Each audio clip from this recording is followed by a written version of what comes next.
Today, I'm going to show you how to make traditional Irish corned beef and cabbage. This recipe was shared to me by a local butcher the very first week that I arrived in Ireland about 8 years ago. I went to a local butcher and I chatted with him and asked how to make the perfect corned beef, and he gave me loads of tips which I will share with you in this video today. So I'm going to show you how to make this, and I've got the blog post which I'll leave down below so you can click through for that to get the full recipe and enjoy making this lovely traditional Irish corned beef and cabbage. So I'm going to chat you through all the tips and advice that the butcher gave me when I first arrived in Ireland. This is my beautiful corned beef. Look at it. It's about 1.7 kilos. He recommended cooking a piece this size for about 2 to 2.5 hours and not using salt.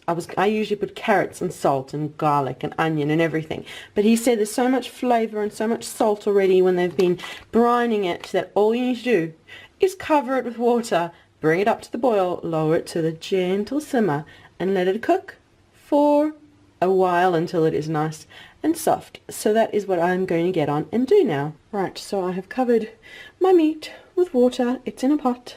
It's on a high temperature for now, just to bring it up to the boil, and then I am just going to let it simmer for a good 2 or so hours until it is tender and melting and just beautiful corned beef. You can hear it slowly starting to sizzle up, and we'll get it bubbling. So I'm just going to let that bring up to the boil and then lower it to simmer once it's boiling. Right, it's come up to the boil. I'm putting it down to simmer, and I'm just going to let it simmer for a good 2.5 hours. I'm going to have a check after 2 hours and see how it's going, see if it's meltingly tender or if it needs another half an hour or so then. Okay, it's been going for about 2 hours.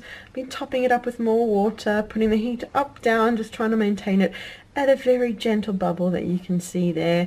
It's been going for 2 hours. I had a little feel. I think it needs about another 20 or so minutes. So that's what I'm doing. And once it's out the water, I'm going to show you what to do with the cabbage. Alright, the corned beef is done. Look how beautiful that looks.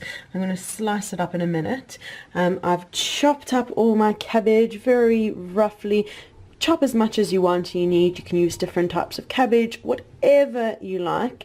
And what I've actually done is followed the advice of my good butcher. I've taken the corned beef out of the liquid it's been cooking in and reserved that liquid, and now we're going to cook our cabbage in that beautiful liquid. Look, you can see it's so full of all of the flavor of cooking up the corned beef.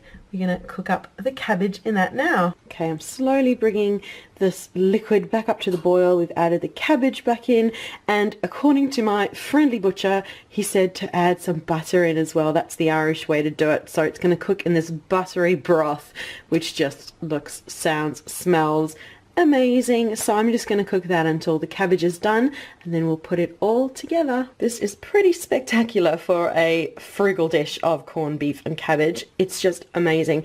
Of course I had a sneaky taste before, and the meat is perfectly cooked, and that cabbage, it's cooked in that brine, so it's got all the flavor and butteriness. And I've got a big plate full of my corned beef and a big heaping plate of cabbage there. Look at that. What an amazing way to cook it.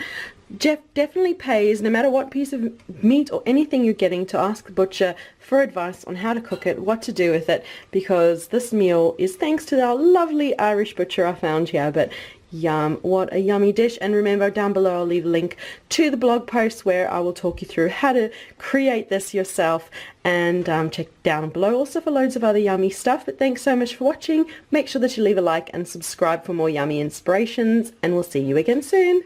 Bye.